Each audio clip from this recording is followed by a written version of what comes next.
There's no point going and building a business that has the cheapest fees and then it's gone tomorrow, because you haven't ultimately solved anything if it's gone tomorrow. Is right? it not what Revolut did?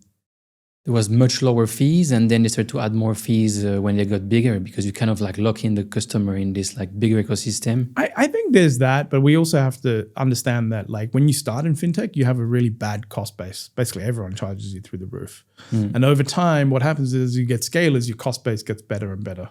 So for example, recently we, for all local spending across the whole of Latin America, we took FX to zero, right? This is because recently we've been able to renegotiate some of our contracts so we can get better. We still, by the way, are eating some costs to do that, but our contracts have got better over time, right? The other thing also is that I look at like fees across the board, like the full value you can give, right? And what we find with customers is that if you try to go to the lowest fee on every single product, what's going to happen is that you have like a next to no margin business.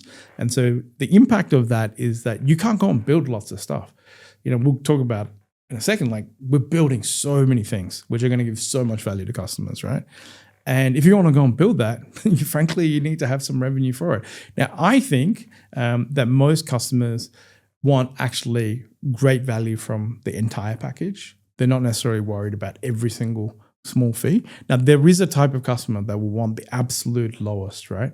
But traditionally in finance, that hasn't been the customer that's going to build you a great big company.